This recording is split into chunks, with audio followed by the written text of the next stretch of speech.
السلام عليكم ورحمة الله. إن الحمد لله نحمده ونستعينه، من يهده الله فلا مضل له ومن يضلل فلا هادي له، ونشهد أن لا إله إلا الله وحده لا شريك له، ونشهد أن محمدًا عبده ورسوله. أما بعد،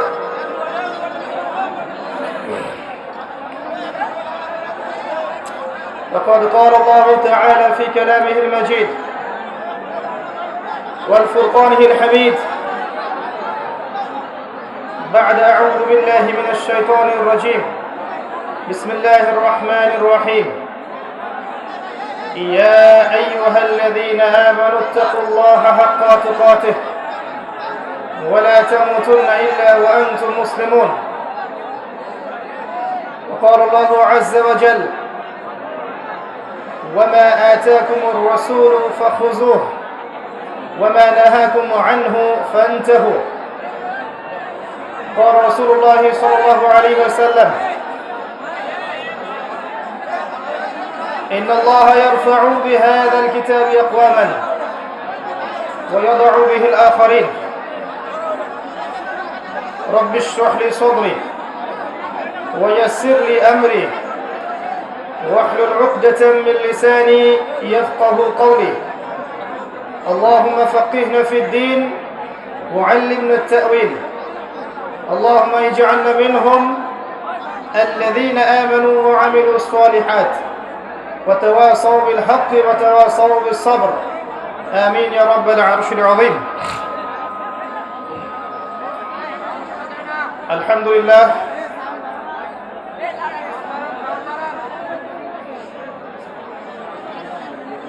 আলহামদুলিল্লাহ। সাউন্ড সিস্টেমের সাথে কে আছেন? শুনতে পারি না, আমি শুনতে পারি না। আলহামদুলিল্লাহ। বেস বাড়ান, বেস ইকো কমান, বেস বাড়ান।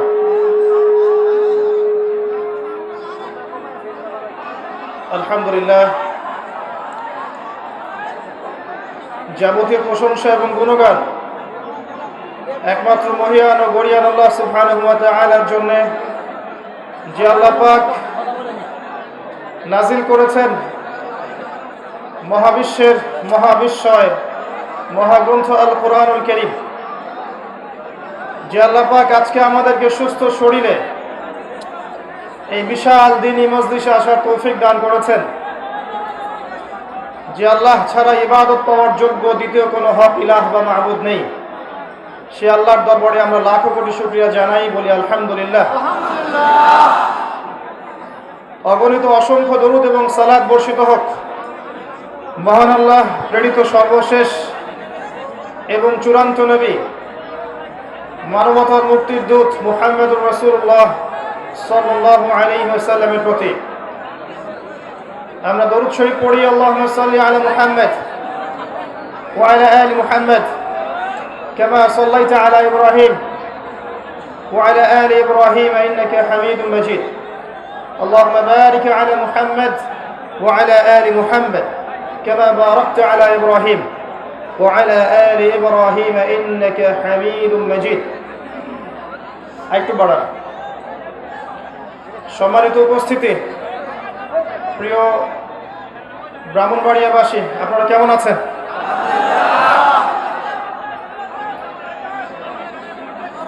মাহফিলের পরিবেশ বজায় না রাখলে তো আমি ভালো থাকতে পারবো না। এটা কি যাত্রা, পালাগান বা কনসার্টের আসর?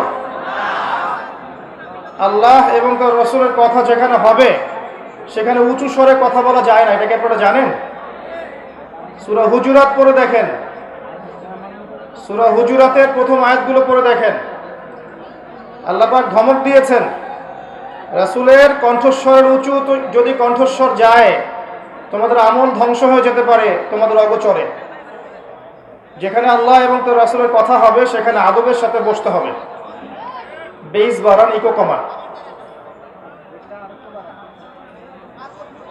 যেখানে আল্লাহ এবং তার রাসূলের কথা হবে সেখানে আমাদের ব্যক্তিগত মন মর্জি মতো চলা যাবে না, বসা যাবে না। নাকি আপনাদেরকে বসতে হলে আমাকেও বসেন বসেন টাইপের কিছু বলতে হবে? তাহলে আল্লাহর ওয়াস্তে বসে পড়েন, যাদের বসার সুযোগ আছে বসে পড়েন, আর যাদের সমস্যা হচ্ছে, যাদের প্রবলেম হচ্ছে ক্যামেরার কারণে একটু দূরে চলে যান। আর এই জায়গাটার মধ্যে গ্যাঞ্জামটা কমিয়ে ফেলেন, ওইদিকে ভাইরা দেখতে পাচ্ছেন না, এই জায়গাটা গ্যাঞ্জাম কমিয়ে ফেলেন, তো সরে যান। আমরা বেশিক্ষণ তো কথা বলবো না, তো এই সময়টুকু সবর করতে পারবো না?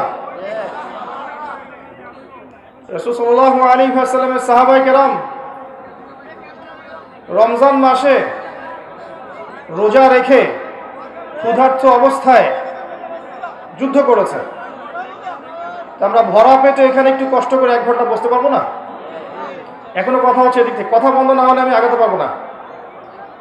আর যত ডিস্টার্ব করবেন আলোচনার টপিক এলোমেলো হয়ে যাবে, কারণ যতবার ডিস্টার্ব হবে বক্তার জন্য সমস্যা, বারবার সেটাকে আবার শূন্য থেকে শুরু করতে হয়। আরো বাড়ান, বেস বাড়ান, ইকো কমায় দেন। আমরা কি শুরু করব?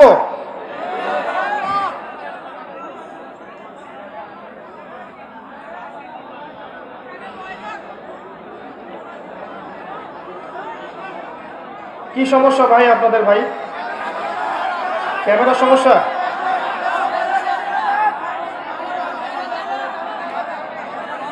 আচ্ছা, ওখানে দাঁড়ায় আমার কথা শোনেন, আমাকে না দেখলেও চলবে, আমার কথা শোনেন। এখানে কি মা বোনরা আছে? আছে? মহিলা প্যান্ডেল আছে? তারা কি আমাকে দেখতে পাচ্ছে? আমার কথাটা শোনাটাই বড় কথা। মোবাইলে ব্যস্ত হবেন না, ভিডিওতে ব্যস্ত হবেন না, ছবি তোলায় ব্যস্ত হবেন না। এই কাজগুলোতে ব্যস্ত থাকলে আপনার এখানে আসার বরকত কমে যাবে এবং আমার আলোচনার বরকতটাও কমে যাবে। এগুলোর যেমন উপকারিতা আছে, এগুলোর উপকারিতার চেয়ে ক্ষতি অনেক বেশি। আর এগুলোর ক্ষতি যখন আসে, ওই ক্ষতি পূরণ করার সামর্থ্য আমাদের থাকে না। একজন ওলামায়ে কেরাম, আলেম ওলামার জায়গা কি 100টা চ্যানেল নিতে পারবে? পারবে? তো এগুলোর যেমন উপকারী দিক আছে, ক্ষতিকর দিকও কিন্তু প্রচুর। বক্তব্য যা যাবে সেই মাফিক প্রচার হলে ভালো। যদি উদ্দেশ্য প্রণীত প্রচার হয়, বিকৃত অংশ প্রচার হয়, মাঝখানে কোনো অংশ কাট করে দেওয়া হয়, সামনেও কিছু নাই পিছনেও কিছু নাই, শুধুমাত্র উদ্দেশ্য বিতর্কিত করা, ফিতনা লাগানো, ফাসাদ সৃষ্টি করা, যুবকদের এই গণজোয়ারটাকে ঠেকিয়ে দেওয়া, এগুলো কি ঠিক হবে? যারা অসৎ উদ্দেশ্যে মিডিয়ার কাজ করবে, নিঃসন্দেহে আল্লাহ পাক কিয়ামতের মাঠে ওদেরকে জবাবদিহি করাবেন ইনশাআল্লাহ। সৎ উদ্দেশ্যে, শুধু আল্লাহকে সন্তুষ্ট করার জন্য, আল্লাহকে রাজি খুশি করার জন্য বক্তব্যের হুবাহু অংশ প্রচার করতে হবে। রাজি আছেন? এবং প্রচারের পর এটাও বলে দিচ্ছি, যদি আমার বক্তব্যে ভুল কিছু পাওয়া যায়, কোরআন এবং সুন্নাহর সাথে মিলেনি, তাহলে কোনো সন্দেহ নেই আমার বক্তব্যটাকে নেবেন এবং ডাস্টবিনে ছুঁড়ে ফেলে দিবেন। কথা বুঝতে পারছেন? যদি আমার বক্তব্যে কোনো ভুল অংশ আসে, এই ভুল অংশটুকু কোরআন সুন্নাহ দিয়ে প্রমাণিত হয়, তাহলে এটাকে নেবেন, ডাস্টবিনে ফেলে দিবেন। আর যে অংশগুলো আসবে কোরআন সুন্নাহর অনুকূলে, সেই অংশগুলো কি আপনি শুনবেন এবং মানবেন না, আমল করবেন না, নাকি সবই বাদ দিয়ে দিবেন? পৃথিবীতে এমন কোনো মানুষ আছে যে ভুল করে না? এমন কোনো মানুষ কি পৃথিবীতে আছে যে ভুল করে না? যারা এই মাইক্রোফোনের সামনে বসেছে, মিম্বরে উঠেছে, কিতাব লেখার জন্য কলম হাতে নিয়েছে, তারা সবাই জীবনে কখনো না কখনো ভুল করেছেন। এখন একজন বিজ্ঞ শ্রোতা এবং শিক্ষার্থীর উচিত ভুলগুলোকে বাদ দিয়ে সঠিকটাকে গ্রহণ করা। এই মানসিকতা নিয়ে শুনবেন, প্রচার করবেন, কোনো সমস্যা নেই। কিন্তু মানুষ শয়তানের মতো আচরণ করে যদি প্রচার করেন, বিকৃত করেন, উম্মার ক্ষতি করেন, তাহলে এই জন্য আল্লাহ পাক কিয়ামতের মাঠে অবশ্যই আপনার কলার চেপে ধরবে ইনশাআল্লাহ। আল্লাহ পাক বোঝার তৌফিক দান করুন, আমিন। আর দু একটা বিষয় আমি একটু অপছন্দ করি, সেটা হচ্ছে শোডাউন করা, অতিরিক্ত সেলিব্রিটিজম, এগুলো আমি বিব্রত হই। আমি একজন তালেবে ইলম, আমি কোনো শাইখও নই, আমি বড় কোনো আলেম নই, তবে আমি আলেমের সঙ্গে এতটুকু জানি, যে ব্যক্তি জ্ঞান অনুযায়ী আমল করে সে ব্যক্তি হচ্ছে প্রকৃত আলেম। চেষ্টা করছি জ্ঞান অনুযায়ী আমল করার জন্য, কতটুকু করতে পারছি আল্লাহ ভালো জানে। তবে বেশি বাড়াবাড়ি বা অতিরিক্ত আবেগ, শোডাউন, আইওয়াশ, এই জিনিসগুলো আমি বিব্রত হই। ছবির বিষয় বলেন, ভিডিওর বিষয় বলেন, ঠিক আছে, যে রাস্তা আমি পার করে আসলাম এখানে, এগুলো আমি একটু বিব্রত হই। পলিটিক্যাল মানুষটা হয়তো এগুলোতে উৎফুল্ল হতে পারে, আমি উৎফুল্ল হই না। আমি কোনো পলিটিক্যাল পার্সন নই, আমি আপনাদের ভাই, একজন তালিবে ইলম, এতটুকু আমার পরিচয়। যে জ্ঞানটুকু কোরআন সুন্নাহ থেকে শিখেছি আপনাদের সাথে শেয়ার করতে পারবো। এর ভালো অংশটুকু নেবেন, মন্দ অংশটুকু যদি প্রমাণিত হয় যে এটা ভুল, এটাকে ডাস্টবিনে ফেলে দিবেন। এভাবেই কথা বলতেন ইমামে আজম আবু হানিফা রাহিমাহুল্লাহ। তিনি এমনটাই বলেছিলেন যে আমার কোনো কথা যদি কোরআন এবং সুন্নাহর বাইরে যায়, আমার কথাকে ফেলে দিবে, বলেননি তিনি? আমরা তাদের উত্তরসূরি, আল্লাহ পাক কবুল করুন, আমিন। এবার আসেন আজকের এই যুবকদের এই যে কি বলবো, সাগরের ঢেউয়ের মতো সমাবেশ, এখানে আসতে পেরে আমি খুবই আনন্দিত। আল্লাহ পাকের কাছে দোয়া করছি, আল্লাহ পাক শ্রোতাদেরকে, মাহফিল কমিটি যারা মাহফিল অ্যারেঞ্জ করেছেন, শ্রম দিয়েছেন, মেধা দিয়েছেন, অর্থ খরচ করেছেন, পরিশ্রম করেছেন, যাবতীয় ফি সাবিলিল্লাহ যাবতীয় পরিশ্রম করেছেন, আল্লাহ পাক এই প্রত্যেকটা মানুষের নেক হায়াত এবং হালাল রিজিককে প্রশস্ত করুন, আমিন। এখন আমি বক্তব্যের মূল অংশ যাচ্ছি, আল্লাহর ওয়াস্তে থেকে কথা বলবেন না। আমরা এখন এমন একটা বিশ্বে আছি, এমন একটা পরিবেশে বাস করছি, যেই পরিবেশের চতুর্দিকে এখন ফিতনা আর ফিতনা। একটু বোঝেন, আপনি ধর্মের দিকে তাকান, দেখেন মুসলিমদের তাওহীদের মধ্যে এখন শিরক ঢুকে গেছে, ঢুকে নাই? মুসলিমরা তাওহীদের মধ্যে শিরক করছে না? অনেক মুসলিম করছে। আপনি মুসলিমদের সুন্নতের দিকে তাকান, দেখবেন এখানে অনেক বেদাত ঢুকে গেছে, ঢুকে নাই? মুসলিমদের রিজিকের দিকে তাকান, দেখবেন হালালের জায়গায় অনেক হারাম চলে আসছে, আসে নাই? মুসলিম পরিবারগুলোর দিকে তাকিয়ে দেখেন, পরিবারের কাঠামোগুলো দিন দিন ভেঙে যাচ্ছে না? হৃদ্যতা, ভালোবাসা কমে যাচ্ছে না? পরিবারের মধ্যে শিরক, পরিবারের মধ্যে বেদাত, পরিবারে হারাম রিজিক, হারাম আকীদা, পরিবারের সন্তানরা মানুষ হচ্ছে পশ্চিমা সংস্কৃতিতে, পরিবারের মেয়েরা, বেশিরভাগের কথা বলছি, ইল্লা মাশাআল্লাহ, পর্দার ধার ধারছে না। পরিবারের যুবকরা জানে না তাদের জীবনের উদ্দেশ্য কি। পরিবারের কর্তা উপার্জনের সময় খেয়াল করছে না হালাল না হারাম। পরিবারের উদ্দেশ্য দুনিয়া, দুনিয়া এবং দুনিয়া। পরিবারের কাঠামোগুলো ভেঙে যাচ্ছে না?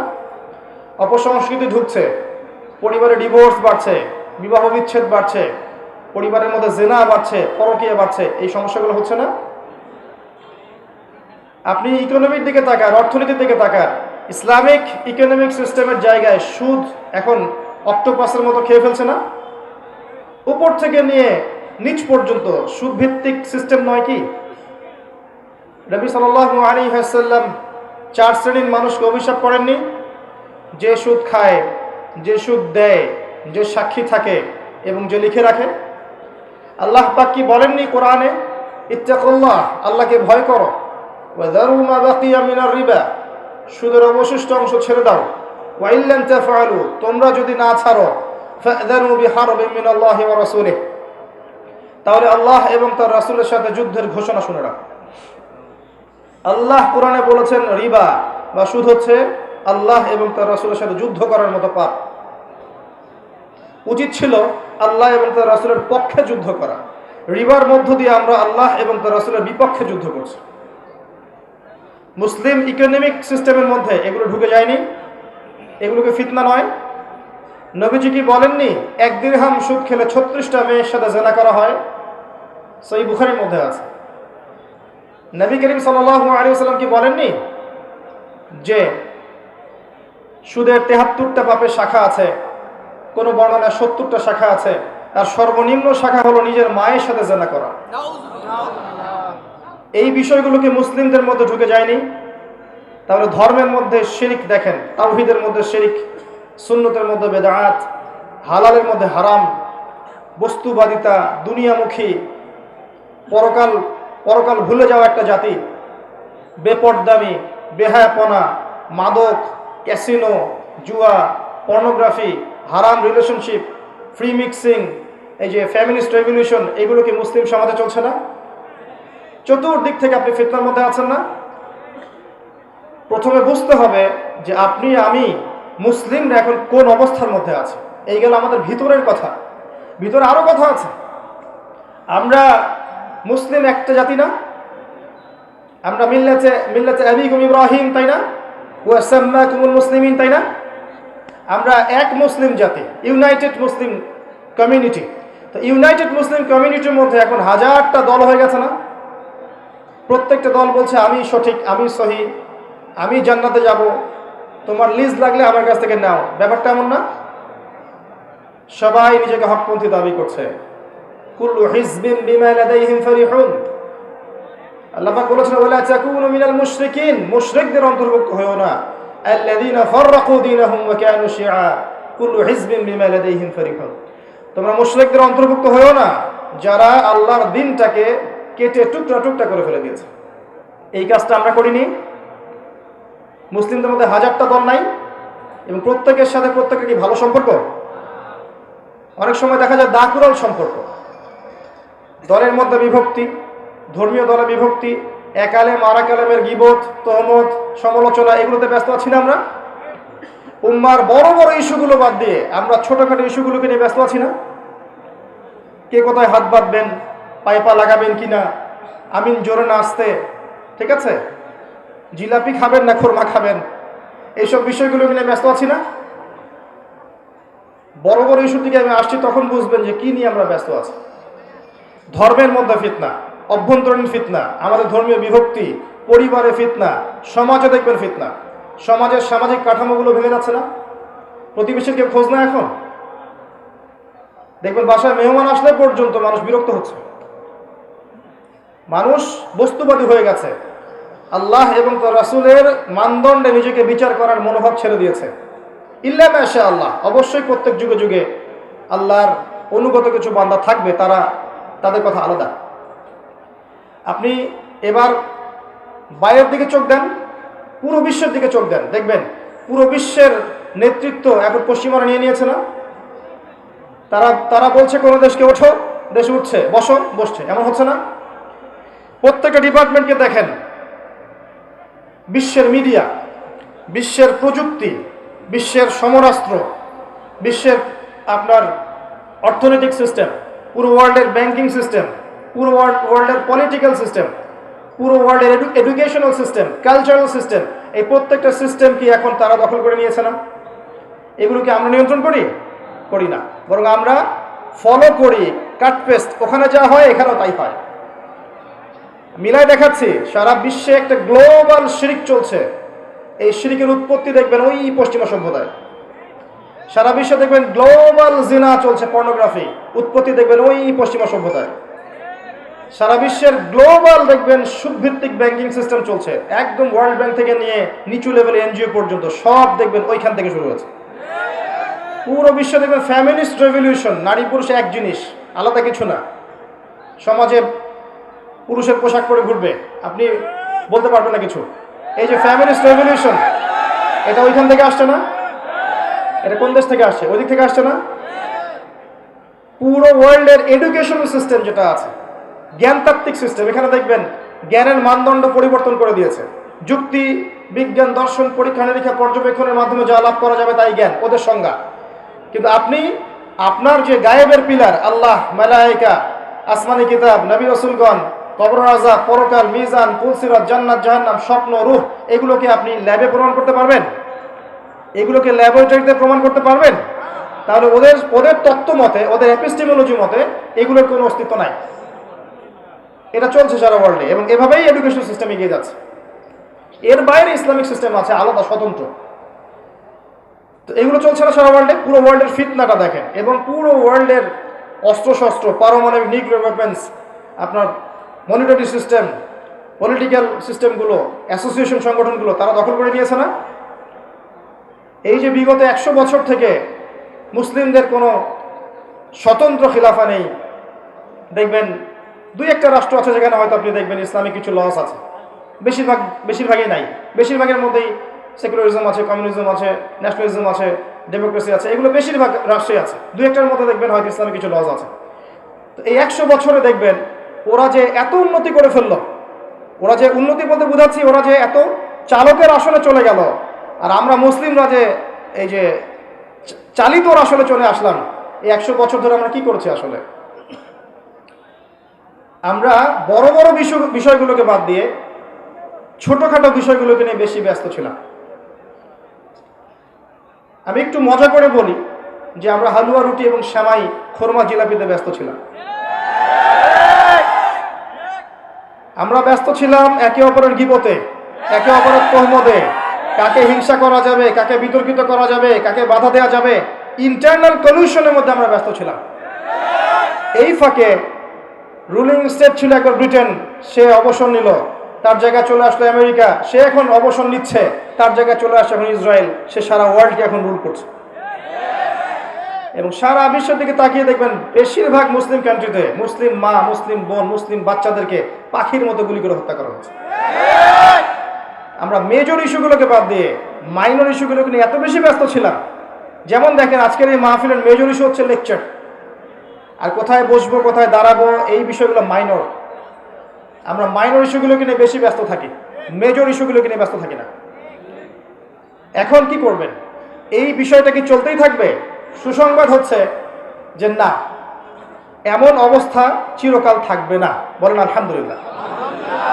কিভাবে থাকবে না?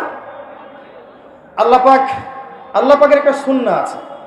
আমি যতটুকু কোরআনের ছাত্র হিসেবে দেখেছি, আল্লাহ পাকের একটা সুন্নাহ আছে। সুন্নাহ হচ্ছে যে আল্লাহ রাব্বুল আলামিন নির্দিষ্ট একটা সময় দেন প্রত্যেকটা যুগের জন্য, প্রত্যেকটা কওমের জন্য, সম্প্রদায়ের জন্য।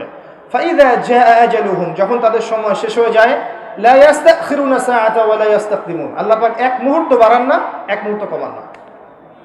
তাই এই পুরো বিশ্বে যা চলছে, বিশ্বে অর্থনীতিতে, সমাজনীতিতে, পরিবারে, ধর্মের মধ্যে ফাসাদে, এগুলো চিরকাল থাকবে না ইনশাআল্লাহ।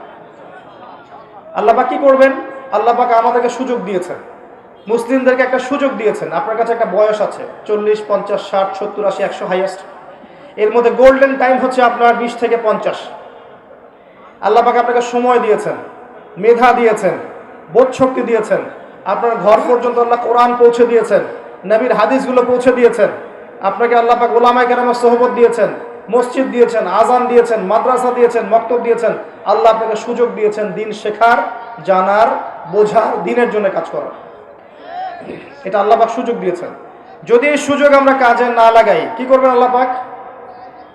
আল্লাহ পাক আমাদেরকে এই দুনিয়ার জীবনটাতে হয়তো বাড়ি গাড়ি, টাকা পয়সা, আত্মীয় স্বজন, স্ত্রী সন্তান, আপনার ব্যাংক ব্যালেন্স, জমি জমা, স্ট্যাটাস সবই দিবেন।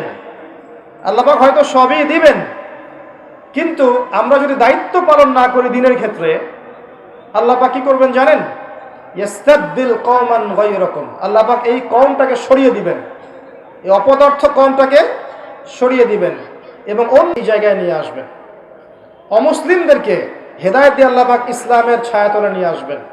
সুম্মা লা ইয়াকুনু আমসালাকুম, এরপর তারা তোমাদের মতো হবে না।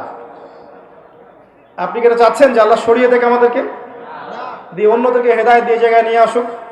বিশ্বের দিকে তাকিয়ে দেখেন, প্রচুর মানুষ পশ্চিমার, এই যে ইউরোপে, জার্মানিতে, ব্রিটেনে, ফ্রান্সে, আমেরিকায়, অস্ট্রেলিয়ায়, আফ্রিকায়, বিভিন্ন কন্টিনেন্টে দেখবেন প্রচুর মানুষ এখন মুসলিম হচ্ছে। হচ্ছে না? প্রচুর মহিলা যারা একসময় ধর্ষণের শিকার হয়েছিল, পশ্চিমাদের এই নারী ভোগের গোলক ধাঁধায় পরে নিজের ইজ্জত খইয়েছে, এরকম প্রচুর নারী দেখবেন এখন ইসলাম কবুল করে পর্দার মধ্যে এসেছে। তারা বুঝতে পেরেছে ইসলামেই শান্তি আছে। এই যে মানুষগুলো ইসলাম কবুল করলো, এদেরকে কি তরোয়াল দেখিয়ে ইসলাম কবুল করিয়েছি আমরা? জুলুম করে কবুল করিয়েছি? এরা সবাই সাক্ষ্য দিচ্ছে ইসলাম তরবারির জোরে ছড়ায়নি, সৌন্দর্য দিয়ে ছড়িয়েছে। আজও যদি আমরা ইসলামের সৌন্দর্য মানুষের সামনে তুলে ধরতে পারি, আপনি দেখবেন দলে দলে অমুসলিমরা ইনশাআল্লাহ ইসলাম কবুল করবে। এবং কোনো কোনো ক্ষেত্রে আমি দেখেছি, মাইন্ড করবেন না, কোনো কোনো ক্ষেত্রে আমি দেখেছি অনেক অমুসলিম ভাই যারা সরকারের কর্মকর্তা আছেন, প্রশাসনে আছেন, অর্থনীতির মধ্যে আছেন, অনেক জায়গায় আছেন, সোশ্যাল দায়িত্বে আছেন, অনেক ক্ষেত্রে তারা মুসলিমদের চেয়ে বেশি সততার পরিচয় দিয়েছেন। এমনও ঘটনা আছে না? আপনি দেখবেন খাবারে ভেজাল দিচ্ছে মুসলিম, হিন্দুর দোকানে যান দেখবেন ফ্রেশ খাবার পাচ্ছেন। দেখবেন দুধ কিনতে গেলে আমরা অনেক সময়, বেশিরভাগ সময় দেখি যে ওই তাদের কাছে যাওয়া লাগে। দুধে ভেজাল দেয় না, মিষ্টিতে ভেজাল দেয় না, দইয়ে ভেজাল দেয় না। খেয়াল করে দেখবেন অনেক ক্ষেত্রে তারা সততার পরিচয় দিয়েছে। মুসলিমরা পণ্যে ভেজাল দিয়েছে, মুসলিমরা মাপে কম দিয়েছে, সিন্ডিকেট করেছে, মুসলিমরা এই যে কালোবাজারি করেছে, করে নাই? মুসলিমরা দুর্নীতি করছে, মুসলিমরা ঘুষ নিচ্ছে, মুসলিমরা সুদ খাচ্ছে, মুসলিমরা জেনা করছে, মুসলিম যুবকরা পর্নোগ্রাফি দেখছে, মুসলিম মেয়েরা নগ্ন হয়ে ঘুরছে না? এরা কি অমুসলিম? জিউস এরা খ্রিস্টান না হিন্দু? কারা এরা? এই যদি হয় আমাদের অবস্থা, তাহলে কি আপনি মনে করছেন আমাদেরকে আল্লাহ পাক সেই জাতি হিসেবে কবুল করবেন যে জাতি ইনশাআল্লাহ তাআলা ওই বাইতুল মাকদাস জয় করবে? কখনো না। ইয়াস্তাবদিল কওমান গায়রাকুম, আল্লাহ পাক অন্য কওমকে হেদায়েত দিয়ে এই জায়গায় নিয়ে আসবেন। সুম্মা লা ইয়াকুনু আমসালাকুম, তারা তোমাদের মতো অপদার্থ হবে না। আমি খুব সংক্ষিপ্ত কথায় পরিস্থিতি যা বোঝানোর চেষ্টা করলাম, এই পরিস্থিতি বোঝার জন্য আরেকটা জিনিস দরকার আছে, এটা শোনেন ভালো করে। এই সিচুয়েশন বুঝতে হলে শুধু তাত্ত্বিক জ্ঞান, ডিগ্রি সার্টিফিকেট যথেষ্ট নয়।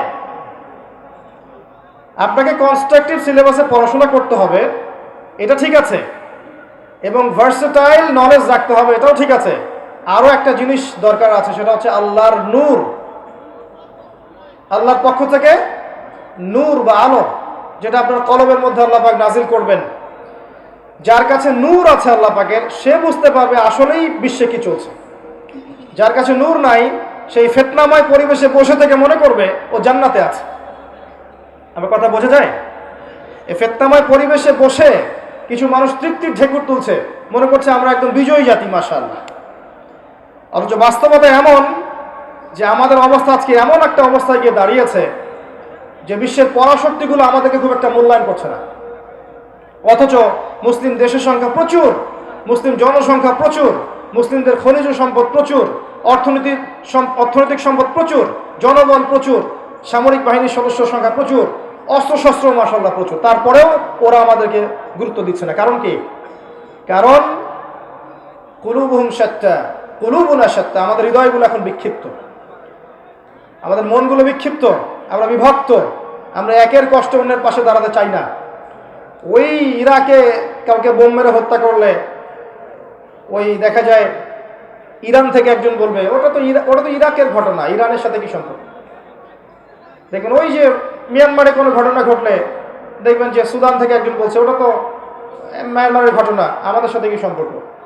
প্যালেস্টাইনে বাচ্চাদেরকে বোম মেরে হত্যা করলে এদিক থেকে পাকিস্তান থেকে বলবে ওটা তো প্যালেস্টাইনের ইস্যু, আমার কি সম্পর্ক ওর সাথে? এখন আমরা এই অবস্থায় আছি যে এক ভাইয়ের উপরে আক্রমণ আসলে আর এক ভাই মিষ্টি বিতরণ করে। কথা বুঝতে পারছেন? একজনের উপরে যদি কোনো পরীক্ষা আসে বা বিপদ আপদ আসে, দেখবেন আর একজন মিষ্টি বিতরণ করছে। এ আপনার ভাইরা যে মিষ্টি বিতরণ করছে, এ মূলত শয়তানের চালা। এ যদি এর মতো শত শত শয়তানের পূজারী যদি উম্মাহ থেকে ঝরেও যায়, আল্লাহর দিনের যাররা পরিমাণ ক্ষতি হবে না ইনশাআল্লাহ।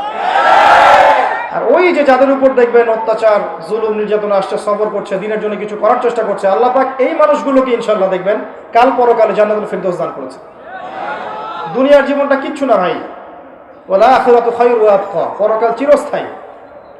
এখানে একটু কম খান, না একটু কম ঘুমান, একটু কম টাকা পয়সা পেয়েছেন, কম ব্যাংক ব্যালেন্স আছে, কিন্তু আপনি আল্লাহর তাওহীদে আছেন, সুন্নতে আছেন, হালাল খাচ্ছেন, দেখবেন ইনশাআল্লাহ ধনীদের চেয়ে 500,000 বছর আগে আপনি হাসতে হাসতে জান্নাতে চলে গেছেন। উম্মার অবস্থা এখন এমন, আমরা বিক্ষিপ্ত। পড়াশোনার ক্ষেত্রে গিয়ে দেখবেন মুসলিম উম্মার প্রায় 80% মানুষ বিশুদ্ধ করে কোরআনটুকু পড়তে জানে না। কোরআন যারা বিশুদ্ধ করে পড়তে জানে বা হিফজ করেছে তাদের মধ্যে বহু মানুষ দেখবেন কোরআনের অর্থটা বলতে পারছে না। ইয়াং জেনারেশন থেকে তাকাই দেখেন যে তারা জীবনে একটা বারও কোরআন A to Z অর্থ সহ পড়েছে কিনা সন্দেহ আছে। হাদিসে যে কিতাবগুলো আছে এই কিতাবগুলো তারা ছুঁয়েও দেখেছে না কখনো, সন্দেহ আছে। ইসলামের ইতিহাসে যে বইগুলো পড়ে আছে ইসলামিক ফাউন্ডেশনে কখনো কিনে পড়েছে কিনা সন্দেহ আছে। ফিকহের বইগুলো পড়েছে কিনা সন্দেহ আছে। ইসলামের অর্থনীতি সম্পর্কে পড়াশোনা করে কিনা সন্দেহ আছে। উম্মার যুব সমাজের আজকে এই অবস্থা। কিন্তু পক্ষান্তর আপনি দেখবেন এরা ঠিকই মাশাআল্লাহ পর্ন দেখছে, নাউজুবিল্লাহ।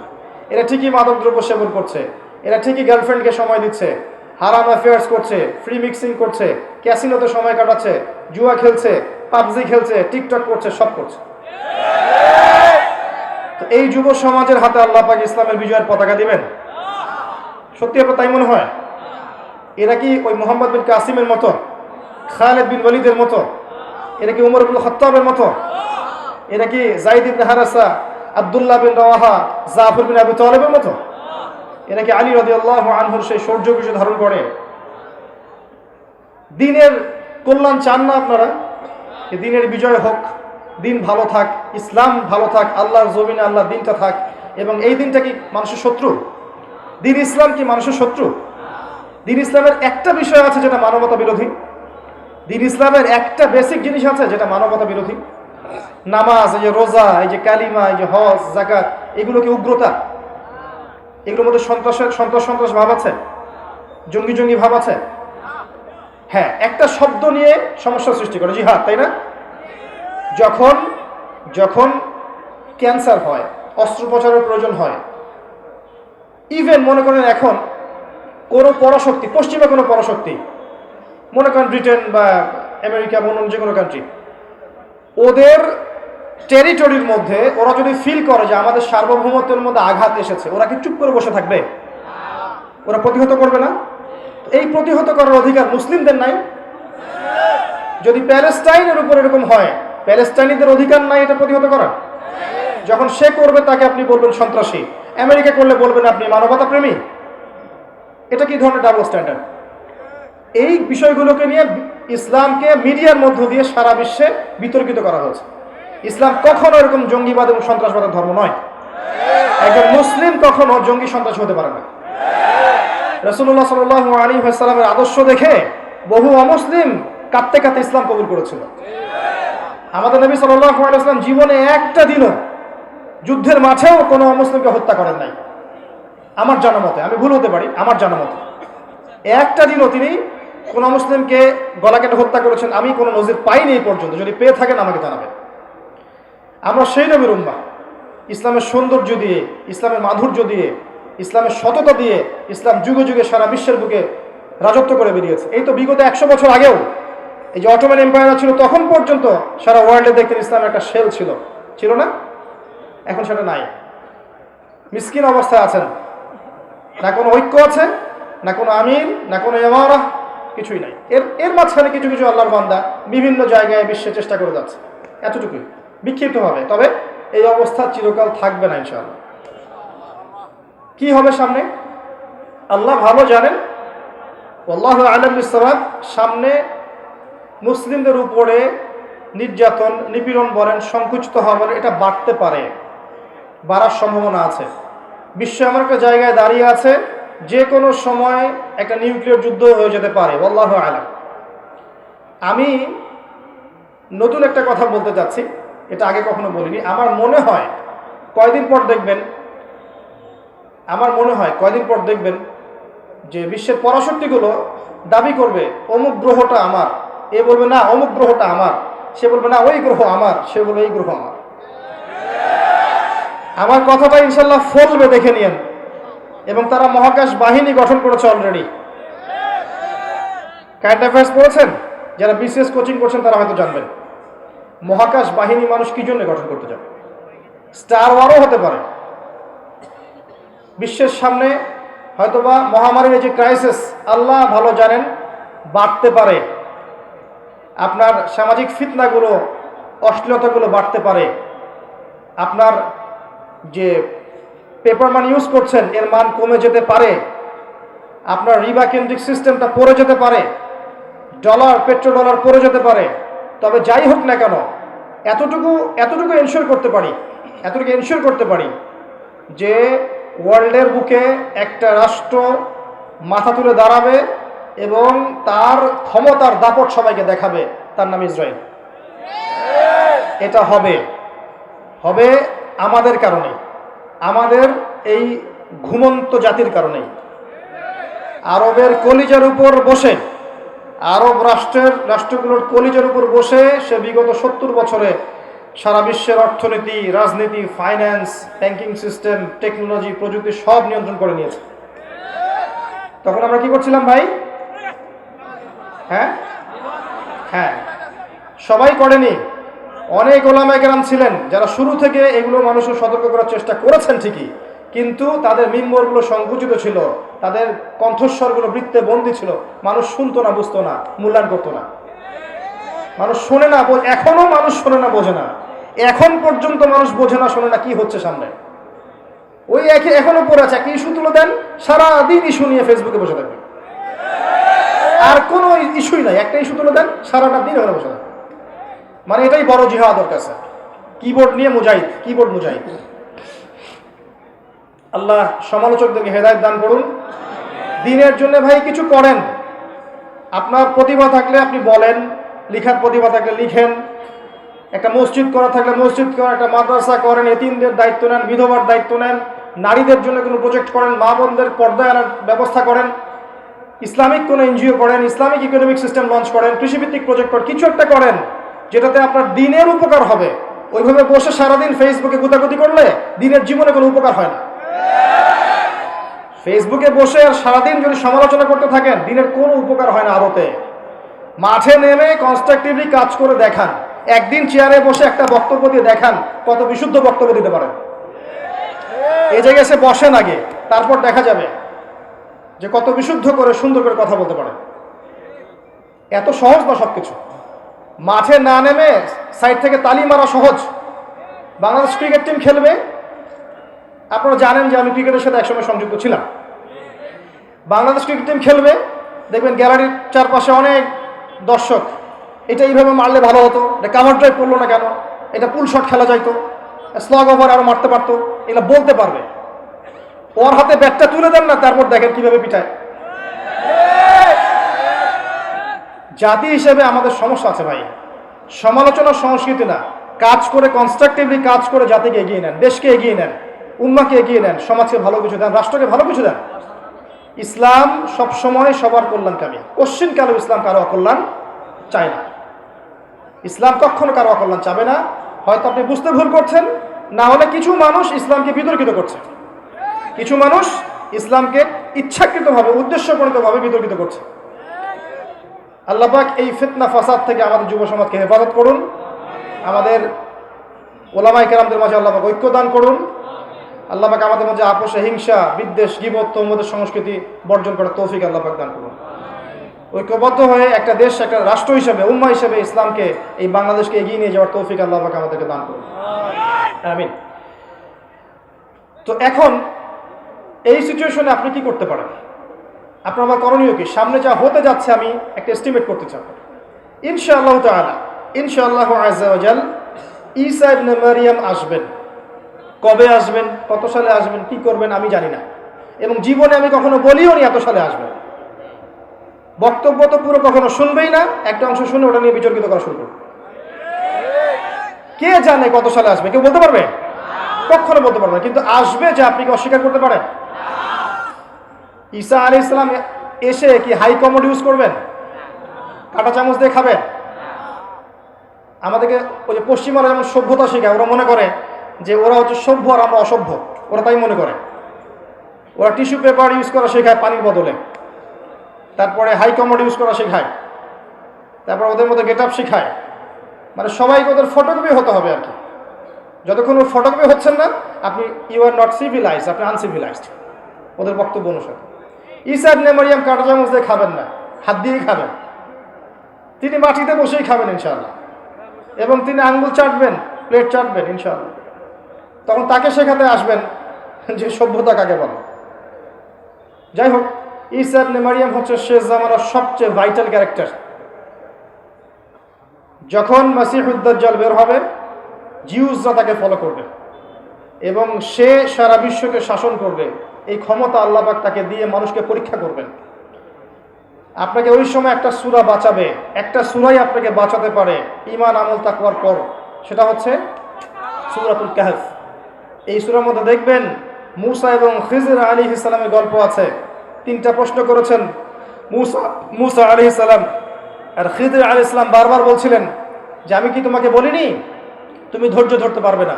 মূসা আলাইহিস সালাম প্রশ্ন করছেন, কেন নৌকা ফুটা করলেন, কি কারণে বাচ্চাকে হত্যা করলেন, কেন এই দেয়ালটা নির্মাণ করলেন পারিশ্রমিক ছাড়াই। বাহ্যিক চোখে মূসা আলাইহিস সালামের কাছে মনে হচ্ছে প্রত্যেকটা কাজই ভুল, তাই না? আমার কথা বুঝতে পারছেন? বাহ্যিক চোখে, বাইরের চোখ দিয়ে মূসা আলাইহিস সালামের কাছে মনে হচ্ছে 3টা কাজই ভুল।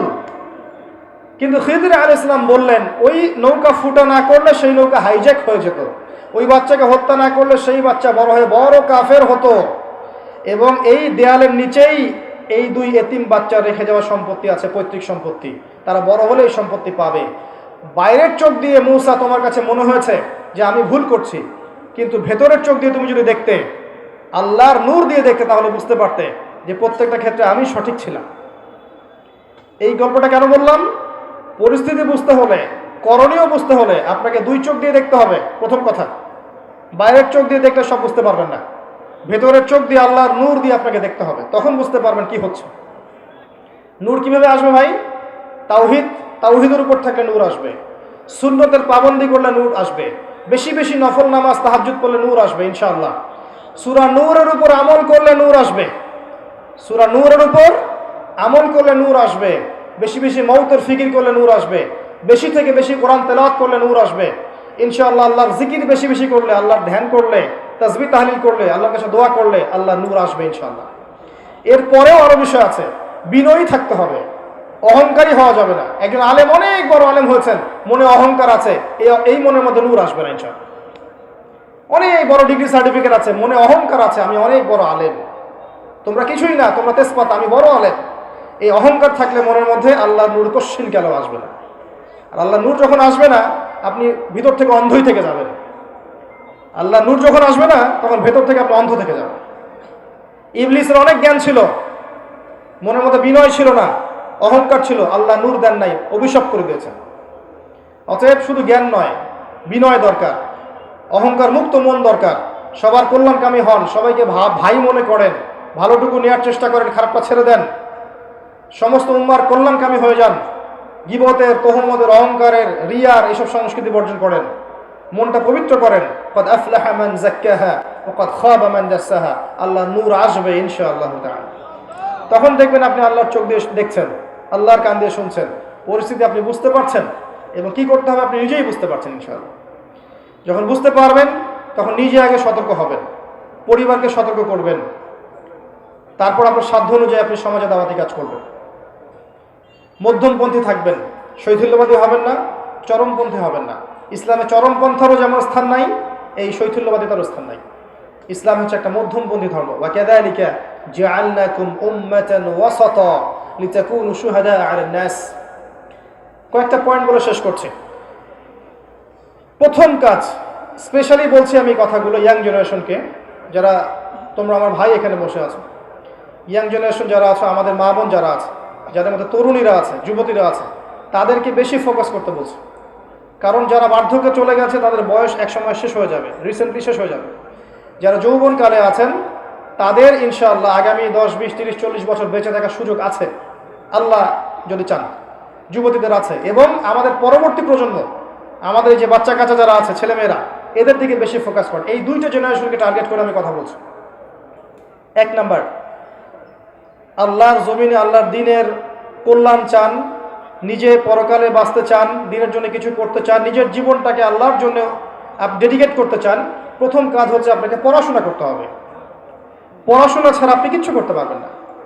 এবং এই পড়াশোনা মানে এই না যে আপনাদের সবাইকে মাদ্রাসায় ভর্তি হতে হবে, এমন নয় ব্যাপারটা। আপনি ফিজিক্স নিয়ে পড়ছেন, কেমিস্ট্রি নিয়ে পড়ছেন, বায়োলজি নিয়ে পড়ছেন, মেডিকেল সায়েন্সে পড়ছেন, ইঞ্জিনিয়ারিং পড়ছেন, সায়েন্স আর কমার্সে পড়ছেন, জিওপলিটিক্স পড়ছেন, ইকোনমিক্স পড়ছেন, যে সাবজেক্টেই পড়েন ওই জ্ঞানটাকে আপনি ইসলামের কল্যাণে কাজে লাগানোর চেষ্টা করেন। That's all. পারবেন না? একজন অর্থনীতিবিদ তিনি ইসলামের খেদমত করতে পারেন না? একজন ডক্টর দিনের খেদমত করতে পারেন না? একজন ইঞ্জিনিয়ার দিনের খেদমত করতে পারে না? যার মধ্যে একজন ইসলামিক মূল্যবোধ আছে এই মানুষ যদি সমাজের দায়িত্বে আসেন তিনি কি জনগণের খেদমত করতে পারবেন না? মনে করেন কেউ বিসিএস ক্যাডার হয়েছে, প্রশাসনে আছে, তার মধ্যে ইসলামিক নৈতিকতা আছে, সে উম্মার খেদমত করতে পারবে না? এগুলো সবাইকে বাদ দিয়ে কি আমাদেরকে মাদ্রাসায় ভর্তি হতে হবে?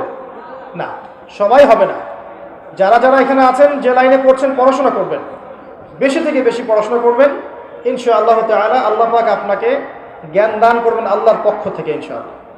এই পড়াশোনার পাশাপাশি কি করবেন? এই পড়াশোনার পাশাপাশি আপনাকে ইসলামিক কিছু সাবজেক্ট পড়তে হবে। অনেকদিন বলেছি, আমি আবারও বলছি, কারণ আল্লাহ পাক সূরা আর রহমানের মধ্যে 31 বার বলেছেন ফাবিআইয়ি আলা'i রাব্বিকুমা তুকাযযিবান। কেন বলেছেন বারবার? কারণ বিষয়টা গুরুত্বপূর্ণ ছিল। আপনাকে কোরআন পড়তে হবে। 1 নাম্বার, কোরআন পড়া জানেন কারা কারা? হাত তোলেন দেখি। মাশাআল্লাহ। অর্থ জানেন কারা কারা? হাত তোলেন দেখি। ইন্না লিল্লাহি ওয়া ইন্না ইলাইহি রাজিউন। এই হচ্ছে বাস্তবতা। এই বাস্তবতা যখন দূর হবে, সবার হাত যখন উঠবে, তখনই আল কোরআনের আলো ঘরে ঘরে জ্বলবে ইনশাআল্লাহ। তার আগে নয়, তার আগে নয়। কোরআনের অর্থটা বুঝতে হবে, আরবি ভাষা শিখতে হবে। ওই যে বলেছিলাম একটা লেকচারে, আপনাদের মা বোনরা হিন্দি বোঝে না? বোঝে? হিন্দিতে থোড়ি বহুত বাতচিত করতে পারে? পারে। কিভাবে শিখেছে? মিডিয়া দিয়ে, সিরিয়াল দিয়ে, মুভিজ দিয়ে, সং দিয়ে শিখেছে না? আপনি অ্যারাবিকের উপর সময় দেন, অ্যারাবিক শোনেন, অ্যারাবিক লেখেন, দেখেন, দেখবেন ইনশাআল্লাহ 2 বছরের মধ্যে আপনি আরবি শিখে ফেলছেন ইনশাআল্লাহ। আরবি শেখেন, কোরআন অনুবাদ পড়েন, যে তাফসীরটা আপনার কাছে ভালো মনে হয় সেটা পড়েন। ইবনে কাসির হোক, জালালাইন হোক, মারিফুল কোরআন হোক, যেটা আপনার কাছে বেস্ট মনে হয় সেটা পড়েন। একাধিক তাফসীর পড়েন। এরপর কি করবেন? হাদিসের বইগুলো পড়েন। ছোট ছোট বইগুলো থেকে বড় বইয়ের দিকে যান। ছোট বই যেমন আপনার এই যে ফয়জুল কালাম, মিশকাতুল মাসাবি, বুলুগুল মারাম, মিনাদুল আহকাম। পরে আপনি একটু উঁচু লেভেলে যান, তিরমিজি, নাসাই, আবু দাউদ যান, পরে গিয়ে বুখারী মুসলিমে যান। এক লাফ দিয়ে বুখারী মুসলিমে যাওয়ার চেষ্টা করবেন না। যদি করেন তাহলে কি হবে জানেন? তাহলে স্বঘোষিত মুফতি হয়ে যাবেন। অল্প জ্ঞান নিয়ে দেখবেন তখন ওলামায়ে কেরামদের সাথে আপনার তর্ক হচ্ছে, এবং ছোট ছোট বিষয়গুলোকে কেন্দ্র করে মসজিদগুলো ভাগ হয়ে যাচ্ছে। এই কাজ করতে যায় না। এটা আমার মতে একটা সহি ভুল পথ। এটা আমার মতে একটা সহি ভুল পথ। আগে বুখারী মুসলিমে হাত দিয়েন না, আগে ছোট ছোট বইগুলো পড়তে পড়তে পড়তে উপর দিকে যান। এবং যেগুলো বুঝবেন না, হাদিসের অনেক কিছু বোঝা যায় না, আমি বুঝি না। অনেক হাদিস আছে যেগুলো আমরা আসলে এখনো বুঝতে শিখিনি। এমনকি কোরআনের এমন অনেক আয়াত আছে যেগুলো আমরা এখনো পরিপূর্ণভাবে বুঝতে শিখিনি। কারণ কিছু আয়াত আছে মুহকামাত, কিছু হচ্ছে মুতাশাবিহাত। অনেক আয়াত কিছুটা অস্পষ্ট, সেগুলো ওলামায়ে কেরামের কাছে গিয়ে ব্যাখ্যা নিতে বুঝতে হয়।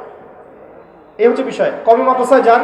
কওমি মাদ্রাসায় যে খেদমতটা হয়, এখানে যে আরবিটা শেখানো হয়, যে গ্রামারের বইগুলো পড়ানো হয়, ফিকহের বইগুলো পড়ানো হয়, এটা আমার মতে বাংলাদেশের মধ্যে বেস্ট, আমার মত। আবার ওইটা নিয়ে বিতর্ক করা শুরু করে দিয়েন যে উনি কওমিকে প্রমোট করেছেন, আলিয়াকে ধ্বংস বলেছেন। ইউটিউবের দেখে মুশকিল, একটা কথা বললে পাশে একটা লাইন লাগিয়ে দেয়, যেটা আসলে বলিও নাই। শোনেন, এই কাজ করলে হয়তো আপনি আমাকে বিতর্কিত করতে পারবেন ঠিকই। আমি যদি দাওয়াতি কাজ ছেড়ে দেই, উম্মার একটু ক্ষতি হবে, কোনো লাভ হবে না। আমার কোনো পরোয়া নাই আল্লাহ পাকের, আমার কেন কারো কোনো পরোয়া নেই আল্লাহ পাকের। কেউ যদি আল্লাহ দিনের এই দায়িত্ব মশাল হাতে নাও নেয়, আল্লাহ পাক নতুন মানুষ তৈরি করে নিয়ে আসবেন ইনশাআল্লাহ। কিন্তু আলেম ওলামারা যখন মাইনাস হয়ে যাবে একজন একজন করে, উম্মার কিন্তু খুব লাভ হয় না, ক্ষতি হবে। এই যে বাংলাদেশের জমিনে এই বছরের মাহফিলে ওলামায়ে কেরামের সংখ্যা আগের চেয়ে বেশি না কম? এতে কি উম্মার লাভ হচ্ছে না ক্ষতি হচ্ছে? কোন কোন ক্ষেত্রে এর জন্য মিডিয়াও দায়ী আছে, আপনি কি জানেন? আপনি কোন আলেম সম্পর্কে জানতে চান, ইউটিউবে সার্চ দেন, দেখবেন তার বিপক্ষে অনেকগুলো ভিডিও চলে আসে। একটা এক্সাম্পল দিই, একটা ছেলে মনে করেন দিনে একটা মাসআলা জানবে, ইউটিউবে গিয়ে সার্চ দিল, গুগলে সার্চ দিল, সেই মাসআলা আসবে এবং দেখবেন ওই মাসআলা সম্পর্কে ডানে বামে নেগেটিভ পজিটিভ অনেক কথা তার সামনে আসবে। এই আলেমকে যা বলেছেন ওই আলেম, তাকে আবার যা বললেন অমুক আলেম, এগুলো অনেক ভিডিওর সামনে আসবে। তখন ওর মধ্যে একটা ধারণা সৃষ্টি হবে যে ভাই আগেই ভালো ছিল, মাসআলা জানার আমার দরকার নাই, থাকে হবে। যারা সেকুলার মাইন্ডেড, যারা একটু কালচার ইউনিভার্সিটিতে পড়া মানুষ, দেখবেন তারা কিন্তু এই বিষয়গুলোকে খুব ধরে এবং তারা যতটুকু আসতে চায় ইসলামের দিকে, অনেক সময় আমাদের আচরণের কারণে পিছিয়ে পড়ে।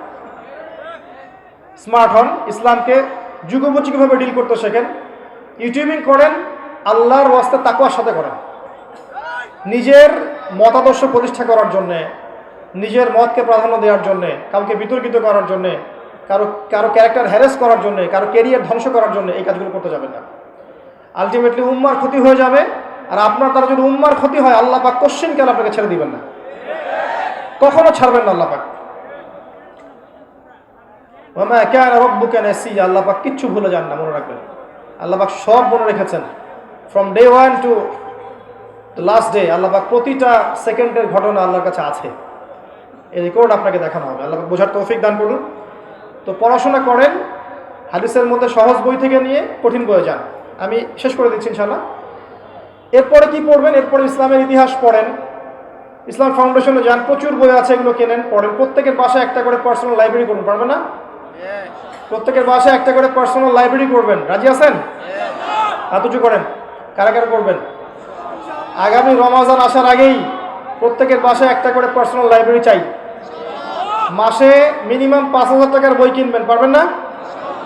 পারবেন রে ভাই, 5,000 টাকা আপনার গার্লফ্রেন্ডের পিছনে যায় মাসে, আমি জানি। পারবেন না? আর যাদের একাধিক গার্লফ্রেন্ড আছে ওদের তো অবস্থা খারাপ, তাই না ভাই? এগুলো কি আমাদের সংস্কৃতি? হালাল ভাবে বিয়ে করে নেন, বিয়ের পরে যত খুশি প্রেম করেন, মহব্বত করেন, আল্লাহ বাধা দিবেন না ইনশাআল্লাহ। বিয়ের আগে এগুলো করতে যায়েন না, আল্লাহর গজব চলে আসবে, আল্লাহর গজব চলে আসবে, নাউযুবিল্লাহ। তো যেটা বলছিলাম যে বই কেনেন, বই কেনার অভ্যাস করেন, টাকা খরচ করেন, আল্লাহ পাক টাকা দিবে ইনশাআল্লাহ। আর কি পড়বেন? সিরাত পড়েন, নবী সাল্লাল্লাহু আলাইহি ওয়াসাল্লামের জীবনী পড়েন, নবী সাল্লাল্লাহু আলাইহি ওয়াসাল্লামের জীবনী পড়েন। আর রাহিকুল মাখতুম, উসওয়াতুল হাসানা, নবী মুস্তাফা, গোলাম মুস্তাফা, দ্য প্রফেট, অনেকগুলো বই আছে না? আচ্ছা, সিরাতের বইগুলো পড়েন ভাই। সিরাত নিয়ে আসলে প্রত্যেকটা ঘটনার পিছনে একটা কল্যাণ থাকে, আপনি জানেন। আমি এটা ফিল করি, এটা আমার ফিলোসফি, যে প্রত্যেকটা অকল্যাণ বা ঘটনার পিছনে আল্লাহ পাক একটা কল্যাণ বের করে নিয়ে আসে। কুল্লু শার ইউজাদু ফিহিল খাইর, প্রত্যেকটা অকল্যাণের পিছনে একটা করে কল্যাণ থাকে। এই যে নবী সাল্লাল্লাহু আলাইহি ওয়াসাল্লামের জীবনী কোনো একটা লেকচারে হয়তো আলোচনা করেছিলাম ওয়ান্স আপন আ টাইম, আমার ঠিক মনে পড়ছে না কোন লেকচার। সেখানকার 3টা লাইন একজন কাট করে পুরো ইউটিউব আর ফেসবুক ভর্তি করে দিয়েছে। কখনোই এই অংশটুকু তোমরা দিও, যেটা আমি বলছি এখন। কখনোই আমার ইন্টেনশন ছিল না যে আমার দ্বারা নবী সাল্লাল্লাহু আলাইহি ওয়াসাল্লামের শানের খেলাফ কিছু হবে। বরং যদি নবীর জন্য জীবন দেওয়ার প্রশ্ন আসে, তোমার আগে আমি দাঁড়াবো ইনশাআল্লাহ, তোমার আগে আমি সামনের কাতারে দাঁড়াবো ইনশাআল্লাহ, যদি নবীর জন্য জীবন দেওয়ার প্রশ্ন আসে।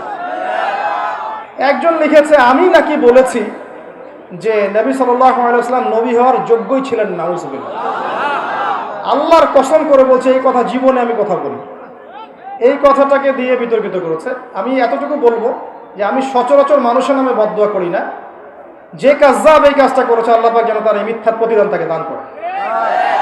2 নম্বর যে লাইনটা দিচ্ছিল, যে আমি বলেছিলাম তিনি ভয় পেয়ে গিয়েছিলেন, এরকম বলেছিলাম। ফিতরাতুল ওয়াহির সময় গ্যাপ ছিল একটা ওয়াহির, তিনি ভয় পেয়ে গিয়েছিলেন, কয়েকবার পাহাড়ের চূড়া উঠে তিনি নিজেকে ফেলে দেওয়ার চেষ্টা করেছেন, এমন একটা কথা বলেছিলাম। আল্লাহর কসম করে বলছি যে এই কথাটা বলার মধ্য দিয়ে আমার ইন্টেনশন কখনো এমন ছিল না যে এখানে নবীর শানের খেলাফ কিছু হচ্ছে। এবং এই কথাটা বলার জন্যে আমি প্রকাশ্যে স্ট্যাটাস দিয়ে সবার কাছে ক্ষমাও চেয়েছি। তবে এতটুকু জানা উচিত যে কথাটা আছে কোথায় বা কোত্থেকে বলা হয়েছে। আপনি এই যে সিরাতের যে বইগুলোর নাম বললাম, ম্যাক্সিমাম সিরাতের বইয়ের মধ্যে এই গল্পটা আছে। আপনি আর রাহিকুল মাকতুম বইটা পড়েন, দেখবেন এটা আছে রাহিকুল মাকতুম বইয়ের মধ্যে। অন্য অনেক বইয়ের মধ্যে আছে, যারা পড়েছেন আপনারা সবাই জানেন। কিন্তু রাহিকুল মাকতুম বইটা 1187টা বইয়ের মধ্যে প্রথম স্থান অধিকারকারী বই। আমার কথা শোনেন। আর রাহিকুল মাকতুম বইটা রাবাতে আলেম আল ইসলামিয়ার কম্পিটিশনে 1187টা পাণ্ডুলিপির মধ্যে ফার্স্ট প্রাইজ পাওয়া বই আল্লামা সফিউর রহমান মোবারকপুর রাহিমাহুল্লাহ। এই বইয়ের মধ্যে এই ঘটনাটা আছে এবং এই ঘটনাটা সহিহ বুখারীর মধ্যে একটা রেওয়ায়েতে এসেছে, যদিও বা রেওয়ায়েতের সনদে দুর্বলতা আছে। এখানে এটা সরাসরি নবীর কথা নয়, আয়েশা রাদিয়াল্লাহু আনহার কথা নয়, যেটা আমার জানা ছিল না। যেটা আমার জানা ছিল না সেটার জন্য আমি অবশ্যই অ্যাপোলজাই করতেই পারি যে এই জ্ঞানটা আমার তখন ছিল না। আমি রাহিকুল মাকতুম বইয়ের হাওয়ালা দিয়ে কথাটা বলেছিলাম। এখন কথা হচ্ছে, রাহিকুল মাকতুম বইয়ের মধ্যে কিন্তু হাদিসের কোনো তাহাকিক নেই। আমার কথাটা শোনেন, যে রাহিকুল মাকতুম বইয়ের মধ্যে এটা আছে আল্লামা সফিউর রহমান মোবারকপুর রাহিমাহুল্লাহর বই, যেখানে ফার্স্ট প্রাইজ পেয়েছে বইটা, এই বইয়ের মধ্যে কিন্তু এই ঘটনার কোনো তাহাকিক নাই। কোনো তাহাকিক নাই যে এটা সত্য না মিথ্যা, এটার কি মুরসাল নাকি সনদে সমস্যা আছে, কোনো তাহাকিক নাই। এতদিন ধরে রাহিকুল মাকতুম বইটা ছাপানো হচ্ছে বিভিন্ন প্রকাশনীতে, 5টা 10টা প্রকাশনী ছাপাচ্ছে, লক্ষ লক্ষ কোটি কোটি কপি রাহিকুল মাকতুম কিন্তু বাজারে আছে। কই এই প্রকাশনা সংস্থা, এই প্রচার মাধ্যম, এই যারা অনুবাদ করেছে, তাদের কাউকে তো আপনি কুফরি ফতোয়া দিলেন না, তাদের কারো বিরুদ্ধে তো কোনো কথা বললেন না। যদি কথা বলতে হয় ওই বইটাকে ব্যান করে দেন, তাহলে বইটাকে ব্যান করে দেন। আর যদি কুফরি ফতোয়া দিতে হয়, সফিউর রহমান মোবারকপুর রাহিমাহুল্লাহকে কবর থেকে তোলেন, তুলে কাফের ফতোয়া দিয়ে আবার দাফন করে দেন। সুবহানাল্লাহ। উনার বইয়ে কিন্তু কোনো তাহাকিক দেওয়া হয়নি, এবং আরও সিরাতের বইগুলোতে এই ঘটনাটা আছে যেটার কোনো তাহাকিক দেওয়া হয়নি। আর তাহাকিক তো আমরা করার যোগ্যতা সত্যি রাখি না। এই জেনারেল লাইন থেকে যারা উঠে এসেছে এবং যারা তালেব ইলম, তারা কি সবাই হাদিসের তাহাকিক করতে পারে? তারা যখন এই বইটা পড়বে, তাদের সামনে যখন আসবে, এই লাইনগুলো চলে আসবে, তারা কি এটাকে বিশ্বাস করবে না? স্বাভাবিক করতেই পারে। তাহলে কি দায়িত্ব ছিল? যে এটাকে কাছে ডেকে নিয়ে বুঝিয়ে দেয়া যে আসলে এই হাদিসটার সনদে এই সমস্যা আছে, এখানে এই সমস্যা আছে, এখানে সমস্যা আছে, এটা থেকে ফিরিয়ে নেওয়া। কিন্তু এই কাজটা আমরা করতে পারি নাই। আমরা ইন্টেনশনালি কাজটা করেছি। লেকচারের টপিক ছিল হয়তো অন্য কিছু, এখান থেকে 2-একটা লাইন বাছাই করে এটাকে ভাইরাল করা হয়েছে, তার মানে পিছনে কোনো উদ্দেশ্য আছে। তারপরেও আমি পাবলিকলি সবার সামনে, আমি এমন মানুষ নই যিনি ভুলের উপর অটল থাকতে পারি, পাবলিকলি সবার সামনে, আপনাদের সবার সামনে সবাইকে সাক্ষী রেখে, আল্লাহকে সাক্ষী রেখে আমি আমার বক্তব্যের ভুল স্বীকার করছি। যেখানে শব্দ চয়নে হয়তো আমার ভুল হয়ে গেছে, এটা একটা মানুষের পক্ষে হতেই পারে, যে এই চেয়ারে বসেছে তার পক্ষে শব্দ চয়নে মিস্টেক, স্লিপ অফ টাং হতেই পারে। আপনারাও আপনাদের ইতিহাস ঘেটে দেখেন যে স্লিপ অফ টাং সমস্ত লেকচারারদের হয়েছিল কিনা কখনো কখনো। ওগুলোকে যদি মার্ক করে করে জনসম্মুখে আমি মানুষকে হ্যাসেল করার চেষ্টা করি, তাহলে উম্মার উপকারের জায়গায় ক্ষতি হয়ে যাবে। যখন নবীর উম্মত কবর সেজদা দেয়, মাজারে সেজদা দেয়, যখন ইয়া করে, বেদাতের উপর আমলগুলো করে, হারাম খায়, নবীর উম্মত যখন মায়ের খায়, তখন নবীর শানের খেলাফ কিছু হয় না? এইগুলোর এগেনস্টে কথা বলা যায় না? আমরা বিনয়ের সাথে অনুরোধ করব যে মানুষ মাত্র ভুল হতে পারে, একটা বিষয়কে নিয়ে, ইস্যুকে নিয়ে এত বেশি মাতামাতি করবেন না যে এই বিষয়গুলোকে নিয়ে কথা বলতে বলতে বলতে বলতে আমাদের সত্যিকার শত্রু যারা, এরা আরও 10টা দিন 20টা দিন এগিয়ে যায়। যতটা সময় আমরা এগুলোতে নষ্ট করি, ওই সময়গুলোতে ইসরায়েল আরও 10টা মিসাইল বানিয়ে ফেলে। মৌলিক বিষয় দিকে কাজ করুন। আল্লাহর বান্দা হিসেবে আমি আমার ভুল স্বীকার করেছি এবং এখনও করছি, যে হয়তো ওই জায়গায় ওই শব্দটা আমার বলা ঠিক হয়নি, আমার মুখ থেকে স্লিপ অফ টাং হয়ে গেছে, কিন্তু আমি কোন উৎস থেকে বলেছি এটাও বলে দিলাম। এই বইয়ের মধ্যে, এই সব বইয়ের মধ্যে এটা আছে, কোনো তাহাকিক ছাড়াই। তাহলে ওই বইয়ের প্রকাশনা সংস্থা, ওদের যারা পড়ছে, যারা ছাপাচ্ছে, এদের সবাইকে কি আপনি কুফরি ফতোয়া দিবেন না? যদি না দেওয়ার সাহস রাখেন, তাহলে বুঝবো এটা পক্ষপাতিত্বমূলক আচরণ করেছেন। আল্লাহ পাক আমাদেরকে হেদায়েত দান করুন, ঐক্যবদ্ধ হওয়ার তৌফিক দান করুন। এবং আমি যারা ভুল ধরিয়ে দিয়েছেন তাদের জন্য আমি আমার মন থেকে দোয়া করছি। যদি তারা পিতার মতো ভাইয়ের মতো আমাকে ভুল ধরিয়ে দিয়ে থাকেন, ইনশাআল্লাহ তারা ভবিষ্যতে আমার পক্ষ থেকে যে কোনো ভুল হলে আমি ইমিডিয়েটলি শুধরে নেব ইনশাআল্লাহ। কারণ আমি উম্মাহকে ভালোবাসি, আল্লাহকে ভালোবাসি, তার রাসূলকে ভালোবাসি, তার দ্বীনকে ভালোবাসি। বিশ্বাস করেন, দেখে নিন ইনশাআল্লাহ, যদি কোনোদিন সুযোগ আসে নবীর শানে জীবন দেওয়ার, আপনার চেয়ে আগে আমি দাঁড়াবো ইনশাআল্লাহ। পড়াশোনা করেন প্রিয় ভাই, 1 নম্বর কাজ। আর আমার সাথে আরো কিছু মানুষও দাঁড়াবে ইনশাআল্লাহ যারা সত্যিকার অর্থেই নবীকে ভালোবাসে। 2 নম্বর, যারা অনুযায়ী আমল করেন। কোন কোন সাবজেক্ট পড়তে বলেছি? কোরআন, হাদিস, ফিকহ, সিরাত, ইতিহাস, ইসলামিক অর্থনীতি, জিওপলিটিক্স এবং জেনারেল লাইনে যারা পড়ছেন এটা পড়বেন। এরপর জানা অনুযায়ী আমল করবেন। পারবেন না? যতটুকু জানেন এই অনুযায়ী আমল করবেন। এই যে চেয়ারে বসে কথা বলছি, সবচাইতে ডেঞ্জারাস জায়গায় বসে আছি আমি যা বলছি যদি আমি আমল না করতে পারি, কালকে দেখবেন জাহান্নামে আমি চলে গেছি, নাউযুবিল্লাহ। জাহান্নাম উদ্বোধন করা হবে এমন কিছু মানুষদেরকে দিয়ে যার মধ্যে আলেমও আছে। মানুষ বড় আলেম বলবে, বড় কারি বলবে, হাফেজ বলবে, এই জন্য জ্ঞান চর্চা করেছিল, আল্লাহ পাক জাহান্নামে দিয়ে দিবেন। এমনও মানুষ আছে জাহান্নামে নাড়ি ভুড়ি বের হয়ে যাবে, চারপাশে ঘুরতে থাকবে। মানুষ এসে বলবে, কি হয়েছে তোমার, কি আমল করেছিলে? সে বলবে, আমি কুনতু আমরু বিল মারুফ, আমি মানুষের সৎ কাজে আদেশ করতাম, কিন্তু আমি সেটা করতাম না। আমি মানুষকে অসৎ কাজ থেকে নিষেধ করতাম, আবার সেটাই নিজেই করতাম। এমন মানুষও জাহান্নামে যাবে যার দুর্গন্ধে জাহান্নামীরা টিকতে পারবে না। নবী সাল্লাল্লাহু আলাইহি ওয়াসাল্লাম বলেছেন, সে হচ্ছে এমন ব্যক্তি যে তার ইলম দিয়ে উপকৃত হতে পারে নাই, জ্ঞান অনুযায়ী আমল করতে পারে নাই। তাই যারা বসে আছে এই চেয়ারে, যারা দিন প্রচার করছি, তাদের আরো তাকওয়াবান হওয়া উচিত, মুত্তাকি হওয়া উচিত, জানা অনুযায়ী আমল করা উচিত। আল্লাহর আসনে বসে কাউকে জাজ করা উচিত না।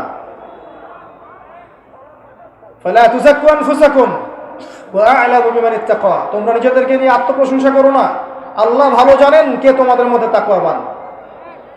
অতএব জানা অনুযায়ী আমল করার চেষ্টা করি। আল্লাহ আমাকে তৌফিক দেখ, আল্লাহ পাক আপনাদের সবাইকে তৌফিক দান করুন। এর জন্য সবচেয়ে সহজ বুদ্ধি হচ্ছে 24 ঘন্টায় নবী সাল্লাল্লাহু আলাইহি ওয়াসাল্লামের সুন্নতের উপর আমল করা। পারবেন না ইনশাআল্লাহ? ইনশাআল্লাহ। একমাত্র ব্যক্তি যে আপনার জন্য কেঁদেছে, আপনাকে ভাই বলেছে, হাউজে কাউসারে দাঁড়িয়ে থাকবেন আপনার জন্য পানির গ্লাস হাতে নিয়ে, যিনি আপনার জন্য সুপারিশ করবেন, আল্লাহর কাছে সেজদায় পড়ে যাবেন, কবিরা গুনাহগার মুসলিমদেরকে সুপারিশ করে জান্নাতে নিয়ে যাবেন, একমাত্র মানুষ মুহাম্মদুর রাসূলুল্লাহ সাল্লাল্লাহু আলাইহি ওয়াসাল্লাম। তার সুন্নত 24 ঘন্টা মেনে চলেন, আল্লাহ পাক তৌফিক এনায়েত করুন। এরপরে হালাল রিজিক খান, হারামে যায় না, সুদ ঘুষ দুর্নীতি আত্মসাতে যায় না, ছোট্ট হালাল রিজিকে থাকেন, আল্লাহ বরকত দিবে ইনশাআল্লাহ। হালাল রিজিকের ব্যবস্থা হয়ে গেলে নেককার স্ত্রীকে বিয়ে করেন, আদর্শ ইসলামিক পরিবার গড়ে তোলেন, পরবর্তী প্রজন্মকে ইসলামের জন্য গড়ে তোলেন ইনশাআল্লাহ। এরপরে আপনাকে আল্লাহ পাক যা দিয়েছেন, জান মাল সময় শ্রম এগুলোকে কাজে লাগিয়ে দিনটাকে একটু একটু করে এগিয়ে নিয়ে যাওয়ার চেষ্টা করেন। ক্ষুদ্র ক্ষুদ্র প্রচেষ্টা ইনশাআল্লাহ দেখবেন আগামীতে ইসলামের বড় বিজয় নিয়ে এসে দেবে ইনশাআল্লাহ। আর সবশেষ কথা হচ্ছে, ফিজিক্যালি ফিট থাকেন, শরীরের যত্ন নেন, মনের যত্ন নেন, টেকনোলজি থেকে দূরে থাকার চেষ্টা করেন। এত বেশি ফেসবুকিং করবেন না, এত বেশি ইউটিউবিং করবেন না, মাথাটাকে রিল্যাক্স দেন, চিন্তা করার টাইম দেন, প্রকৃতির সাথে মেশেন, ঠিক আছে? পড়াশোনা করেন, মানে যান্ত্রিক হয়ে যাবেন না, মানুষ হন। আরও কাজ আছে, আপনি ভালো খাবার খাওয়ার অভ্যাস করেন, ম্যানুফ্যাকচার্ড খাবারগুলো ত্যাগ করে দেন। আপনাকে আল্লাহ যে সম্পত্তি দিয়েছেন, এই সম্পত্তিগুলো যাকাত আদায় করেন, সম্পত্তিগুলোকে সাস্টেইনেবল অ্যাসেটে পরিণত করেন। এই শব্দটা কঠিন হয়ে গেছে মনে হয়। এমন রূপ দেন সম্পত্তিটাকে যেটার মান কখনো কমে যাবে না। আপনি যদি জমি কিনে রাখেন, মান কমে যাবে? বাড়বে। একটু গোল্ড রেখেছেন, এই গোল্ডের মানটা কি কমবে? বাড়বে। একটু রূপা রেখেছেন, এই রূপার মান কমবে না বাড়বে? ইনশাআল্লাহ বাড়বে। কিন্তু আপনি যদি তেজপাতায় রেখে দেন, মান পড়ে যাবে, আপনি শ্রম হারাবেন, আপনি শ্রম হারাবেন, আপনি মূল্য হারাবেন। এক পর্যায়ে বুঝবেন আমার কথার মর্মটা, এখন হয়তো বুঝতে পারছেন না। আরেকটা কথা বলে শেষ করছি, উম্মাহকে ঐক্যবদ্ধ করতে শেখো। সমালোচনার সংস্কৃতি নয়, গীবত তুহমত এগুলো থেকে বেরিয়ে আসেন, একে অন্যের পিছনে লাগা বন্ধ করেন, আল্লাহর ওয়াস্তে সবাই ভাই ভাই হয়ে যান, সবার ভালোটাকে গ্রহণ করে নেন, খারাপটা ছেড়ে দেন। ইনশাআল্লাহ দেখবেন ইসলামের সৌন্দর্য দিয়ে, ঐক্য দিয়ে আমরা অমুসলিমদের মন জয় করতে পারবো ইনশাআল্লাহ। এবং অ্যাজ এ নেশন, বাংলাদেশি হিসেবে, বাংলাদেশের মুসলিম হিসেবে ইনশাআল্লাহ আমাদের প্রত্যেক স্তরের মানুষ ঈমান নিয়ে, তাওহীদ নিয়ে, সুন্নত নিয়ে আগামী দিন ইসলামের পতাকা নিয়ে এগিয়ে যাবে ইনশাআল্লাহ আযজা ওয়া জাল। আল্লাহর জমিনে আল্লাহর দ্বীন আবারও কায়েম হবে ইনশাআল্লাহ। এই ফিতনাগুলো দূর হবে ইনশাআল্লাহ। আল্লাহ পাক আমাদের মা বোন থেকে খাস পর্দায় থাকার তৌফিক দান করুন, যুব সমাজকে হেদায়েত করুন। আল্লাহ পাক আমাদের যুবক ভাই থেকে ভালো করে পড়াশোনা করার তৌফিক দান করুন, ওলামায়ে কেরামের মধ্যে ঐক্য দান করুন। আল্লাহ পাক আমাদেরকে তাওহীদ ও সুন্নাহ থাকার তৌফিক দান করুন, হালাল রিজিক খাওয়ার তৌফিক দান করুন। আকুলু কওলি হাযা আস্তাগফিরুল্লাহ লি ওয়া লাকুম ওয়া লিসাইরিল মুসলিমিন। বারাকাল্লাহু লানা ওয়া লাকুম বিল আয়াতিল হাকীম। ইন্নাহু তাআলা জাওয়াদুন কারীম ওয়ার রাউফুর রহিম। আমি আজকের মতো এখানেই শেষ করছি। আপনাদের ভালোবাসায় মহব্বতে আমি নিজেকে গর্বিত মনে করছি। জাযাকুমুল্লাহু খায়রান আহসানাল জাযা। সুবহানাকাল্লাহুম্মা ওয়া বিহামদিক আশহাদু আল্লা ইলাহা ইল্লা আনতা আস্তাগফিরুকা ওয়া আতুবু ইলাইক। আসসালামু আলাইকুম ওয়া রাহমাতুল্লাহ।